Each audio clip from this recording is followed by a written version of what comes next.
മനയായിട്ടാണ്, ഇസ്മായിൽ നബിയുടെ സ്മരണയായിട്ടാണ്. നമ്മൾ നബി സല്ലല്ലാഹു അലൈഹി വസല്ലം തങ്ങളുടെ മൗലിദിന് ആട്ടിനെ അറക്കുകയാണ്. അറക്കുന്നത് അല്ലാഹുവിന്റെ പേരിലാണ്. ബിസ്മില്ലാഹിർ റഹ്മാനിർ റഹീം, ബിസ്മില്ലാഹി അല്ലാഹു അക്ബർ എന്ന് ചൊല്ലിയിട്ട് അല്ലാഹുവിന്റെ പേരിലാണ് അറക്കുന്നത്.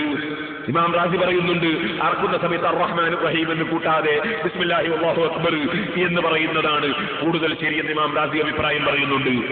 കാരണം അറക്കില്ലേ, അവിടെ റഹ്മാൻ റഹീം എന്നുള്ള പേര് അവിടെ കൂട്ടാതെ ബിസ്മില്ലാഹി അല്ലാഹു അക്ബർ എന്ന് പറയുന്നതാണ് കൂടുതൽ ഉചിതം എന്ന് ഇമാം റാസി പറയുന്നുണ്ട്. പണ്ഡിതന്മാർക്കിടയിൽ അത് വേറെ ചർച്ചയുണ്ടാകാം, ഞാനൊരു സൂചനയ്ക്ക് വേണ്ടി മാത്രം പറഞ്ഞതാ. സഹോദരന്മാരെ, ഏതായിരുന്നാലും അല്ലാഹുവിന്റെ പേരിലാണ് അറക്കുന്നത്, അല്ലാഹുവിനാണ് അറവ് സമർപ്പിക്കുന്നത്. അതേസമയത്ത് നബി സല്ലല്ലാഹു അലൈഹി വസല്ലം തങ്ങളോടുള്ള സ്നേഹം പ്രകടിപ്പിക്കാൻ വേണ്ടി അവിടുത്തെ അനുയായികൾക്ക് ഭക്ഷണം കൊടുക്കാനാണ്. ഏതുപോലെ ഖദീജത്തുൽ കുബ്ര റളിയല്ലാഹു അൻഹ മരണപ്പെട്ടതിന് ശേഷം ബുഖാരിയും മുസ്ലിമും റിപ്പോർട്ട് ചെയ്ത ഹദീസിൽ കാണാം, ഖദീജ ബീവിയോടുള്ള സ്നേഹം പ്രകടിപ്പിക്കാൻ വേണ്ടി നബി സല്ലല്ലാഹു അലൈഹി വസല്ലം തങ്ങൾ മഹദിയുടെ സ്മരണക്കായി ആട്ടിനറുക്കാറുണ്ടായിരുന്നു. ബുഖാരിയിൽ ഹദീസ് കാണാം, റുബമാ ദബഹ സാത്ത ഫയുഖത്തുഹാ അഹ്വാൻ ثم يبعث إلى صدائق خديجة. ഖദീജ റളിയല്ലാഹു അൻഹയോടുള്ള സ്നേഹം പ്രകടിപ്പിക്കാൻ വേണ്ടി നബി സല്ലല്ലാഹു അലൈഹി വസല്ലം തങ്ങൾ ചിലപ്പോൾ ആട്ടിനെ അറുത്തിട്ട് അതിന്റെ മാംസം അവിടുത്തെ കൈകൊണ്ട് വെട്ടി നുറുക്കിയിട്ട് അതാ ഖദീജ ബീവിയെ സ്നേഹിക്കുന്ന സ്നേഹിതകൾക്ക് ആട്ടിന്റെ മാംസം നമ്മൾ ആണ്ടിന്റെ ചോറ് കൊടുത്തേക്കുന്നത് പോലെ അതാ നബി സല്ലല്ലാഹു അലൈഹി വസല്ലം ആട്ടിന്റെ മാംസം കൊടുത്തേക്കാറുണ്ടായിരുന്നു എന്ന് ഇമാം ബുഖാരിയും മുസ്ലിമും റിപ്പോർട്ട് ചെയ്ത ഹദീസിൽ കാണാം. മരണപ്പെട്ടു പോയ ആളുകളെ സ്നേഹിക്കുമ്പോൾ സ്നേഹം പ്രകടിപ്പിക്കാനുള്ള മാർഗം എന്താണെന്ന് ലോകത്ത് പഠിപ്പിക്കുന്ന നേതാവായ മുഹമ്മദുർ റസൂലുള്ളാഹി സ്വല്ലല്ലാഹു അലൈഹി വസല്ലം ഖദീജ ബീവിയോടുള്ള സ്നേഹം പ്രകടിപ്പിക്കാൻ ആട്ടിനെ അറുത്തിട്ടതിന്റെ മാംസം വിതരണം ചെയ്യുന്നതാണ്. ഇമാം ബുഖാരി റിപ്പോർട്ട് ചെയ്യുന്ന ഹദീസിലുള്ളത് അറുക്കുന്നത് അല്ലാഹുവിന്റെ പേരിൽ തന്നെ, ബിസ്മി ചൊല്ലിയിട്ട് തന്നെ, സമർപ്പണം അല്ലാഹുവിന് തന്നെ. പക്ഷേ വിതരണം ചെയ്യുന്നത് ഖദീജ ബീവിയുടെ സ്നേഹിതകൾക്കാണ്. ഖദീജ ബീവിക്ക് ഖബറിൽ കൂടുതൽ ഗുണം കിട്ടാൻ തന്നെ. അങ്ങനെ ചെയ്യുമ്പോഴും അറുക്കുന്നത് അല്ലാഹുവിന്റെ പേരിൽ തന്നെ. കാരണം ഒരു മുഅ്മിനായ മനുഷ്യന്റെ സർവ്വ പ്രവർത്തനങ്ങളും വെറും അറവ് മാത്രമല്ല, നേർച്ച മാത്രമല്ല, അതുപോലെ മറ്റ് കാര്യങ്ങൾ മാത്രമല്ല, മറിച്ച് മഹ്യായ വമമാതി ലില്ലാഹി റബ്ബിൽ ആലമീൻ, ജീവിതവും മരണവും എല്ലാം അല്ലാഹുവിന് തന്നെ. അതാണ് ഒരു മുസ്ലിമായ മനുഷ്യൻ, അതാണ് ഒരു മുഅ്മിനായ മനുഷ്യൻ. ചില കാര്യം അല്ലാഹുവിനും മറ്റ് ചില കാര്യം സൃഷ്ടികൾക്കും എന്ന് പറയുന്ന വിവേചനം അത് മുസ്ലിമീങ്ങൾക്കില്ല കേട്ടോ. അറിവില്ലാത്തവരെന്തെങ്കിലും തെറ്റിദ്ധരിച്ചു പോയെങ്കിൽ അല്ലാഹു അവർക്ക് സന്മാർഗത്തിന്റെ വെളിച്ചം കൊടുക്കട്ടെ. ഞാൻ എന്റെ വിഷയത്തിലേക്ക് തന്നെ പോകുന്നു. ഇനി സഹോദരന്മാരെ, അല്ലാഹുവിന്റെ പേര് കൊണ്ട് ബറക്കത്തെടുക്കുന്ന നിലക്ക്, അല്ലാഹുവിന്റെ പേര് കൊണ്ട് സഹായം തേടുന്ന നിലക്ക്, അല്ലാഹുവിന്റെ പേര് കൊണ്ട് ആരംഭം കുറിക്കുന്ന നിലക്ക് ഞാൻ തുടങ്ങുന്നു. അതേ ഭക്ഷണം കഴിക്കുകയാണെങ്കിൽ ഞാൻ ഭക്ഷണം കഴിക്കുന്നു, പ്രസംഗിക്കുകയാണെങ്കിൽ അല്ലാഹുവിന്റെ പേര് കൊണ്ട് തുടങ്ങി ഞാൻ പ്രസംഗിക്കുന്നു. നമ്മളൊരു പുതിയാപ്പിളക്ക് പോവുകയാണെങ്കിൽ ബിസ്മിയും ചൊല്ലി ഇറങ്ങുമ്പോ അല്ലാഹുവിന്റെ പേര് കൊണ്ട് ബറക്കത്തെടുത്ത് ഞാൻ പുതിയാപ്പിളക്ക് പോകുന്നു. ബിസ്മിയും ചൊല്ലിയിട്ട് ഒരു പുതിയ പെണ്ണ് ഭർത്താവിന്റെ വീട്ടിലേക്ക് പോകുമ്പോ സദാ അല്ലാഹുവിന്റെ പേര് കൊണ്ട് ബറക്കത്തെടുത്തുകൊണ്ട് ഞാൻ എന്റെ ഭർത്താവിന്റെ വീട്ടിലേക്ക് ഇറങ്ങുന്നു. അങ്ങനെ അല്ലാഹുവിനെ ഓർമ്മിച്ചുകൊണ്ട് പടച്ചവന്റെ പേര് കൊണ്ട് സഹായം തേടിക്കൊണ്ട് ഈമാനുള്ള മനുഷ്യൻ ഏത് നല്ല കാര്യത്തിലിരിക്കുന്നു.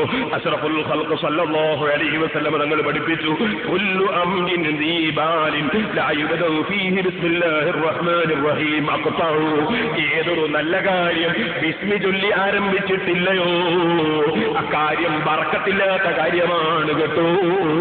അതുകൊണ്ട് ഏത് കാര്യത്തിലും ബറക്കത്തുണ്ടാകാൻ അല്ലാഹുവിന്റെ പേര് കൊണ്ട് ആരംഭിച്ചു തുടങ്ങണമെന്നാണ്. അതുകൊണ്ട് തന്നെ ബിസ്മില്ലാഹിർ റഹ്മാനിർ റഹീം എന്ന് ചൊല്ലിക്കൊണ്ടാണ് ഏത് നല്ല കാര്യവും പ്രവർത്തിക്കേണ്ടത്. അല്ലാഹുവിന്റെ പേരുകൊണ്ട് അത് ആദ്യമായി പറയുന്ന പേര് അല്ലാഹ് എന്ന പേരാണ്. അല്ലാഹ് എന്ന പേരാണ്. അത് മറ്റുള്ള പേരുകൾ പോലെയല്ല. ആ പേരിൽ ഒരുപാട് പ്രത്യേകതകളുണ്ട്. അല്ലാഹുവിന് ധാരാളം പേരുകളുണ്ട്. വലില്ലാഹിൽ അസ്മാഉൽ ഹുസ്ന ഫദ്ഉഹു ബിഹാ. അല്ലാഹുവിന് അതാ സുന്ദരമായ ഉന്നതമായ ധാരാളം പേരുകളുണ്ട്. എന്നാൽ സഹോദരന്മാരെ, ആ ധാരാളം പേരുകളുടെ കൂട്ടത്തിൽ വളരെ ഏറ്റവും കൂടുതൽ ബഹുമാനമുള്ള ഏറ്റവും മഹത്തായ പേരാണ് ഇസ്മുല്ലാഹിൽ അഅ്ളം എന്ന്. ഇസ്മുല്ലാഹിൽ അഅ്ളം, അല്ലാഹുവിന്റെ ഏറ്റവും മഹത്തായ പേര് അതാണ് അല്ലാഹ്.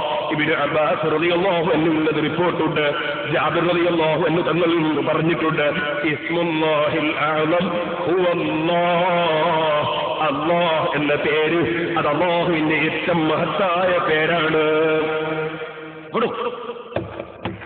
ആ പേര് പറയുന്ന ഒരൊറ്റ മനുഷ്യൻ ഈ ഭൂമിയിലില്ലാതെ വരുമ്പോൾ ഖിയാമത്ത് നാളാണ്. അല്ലാഹു അല്ലാഹ്. പഴയ കാലത്തൊക്കെ നമ്മുടെ വീടുകളിലും നമ്മുടെ പള്ളികളിലുമൊക്കെ എത്ര പ്രാവശ്യമാണ് അല്ലാഹ് അല്ലാഹ് അല്ലാഹ് അല്ലാഹ് എന്ന ആ പേര് ആവർത്തിച്ചുച്ചരിക്കപ്പെട്ടിരുന്നത്. ആ മഹത്തായ പേര് അല്ലാഹ് എന്ന പേര്, ആ പേരിനോട് തുടർന്നുകൊണ്ടുള്ളതാണ് മറ്റുള്ള മുഴുവൻ പേരുകളും. അതുകൊണ്ടല്ലേ ഖുർആനിൽ നിങ്ങൾ കണ്ടില്ലേ, ഹുവല്ലാഹുൽ ഖാലിഖുൽ ബാരിഉൽ മുസവ്വിറു ലഹുൽ അസ്മാഉൽ ഹുസ്നാ. ആദ്യം പറയുന്ന പേര് അല്ലാഹ്, ഹുവല്ലാഹ്. അല്ലാഹു തആല അവനെ സംബന്ധിച്ച് ഹു അല്ലാഹ്, അതല്ലേ ഹുവല്ലാഹ്. അവൻ അല്ലാഹുവാണ്. അൽ ഖാലിഖ്, അവൻ സൃഷ്ടാവാണ്. അൽ ബാരി, അവരില്ലായ്മയിൽ ഉണ്ടാക്കിയവനാണ്. അൽ മുസവ്വിർ, അവൻ അതേ രൂപപ്പെടുത്തി ഉണ്ടാക്കിയവനാണ്. ലഹുൽ അസ്മാഉൽ ഹുസ്നാ, അവന് മഹത്തായ ഉന്നതമായ പവിത്രമായ നാമങ്ങളുണ്ടെന്ന് ഖുർആൻ തന്നെ പറയുന്നു. അപ്പൊ തുടങ്ങുന്നത് അല്ലാഹ് എന്ന പേരുകൊണ്ടാണ്. ആ പേരിന് ഒരുപാട് പ്രത്യേകതകളുണ്ട്. ഏത് സൃഷ്ടിയും ആ പേരിലേക്കാണ് ദൃഷ്ടി പതിപ്പിക്കുന്നത്. എല്ലാവരുടെ മനസ്സും ആ പേരിലേക്കല്ലേ നീങ്ങുന്നത്. യാ അയ്യുഹന്നാസ് അൻതുമുൽ ഫുഖറാഉ ഇലല്ലാഹ് വല്ലാഹു ഹുവൽ ഗനിയ്യുൽ ഹമീദ്.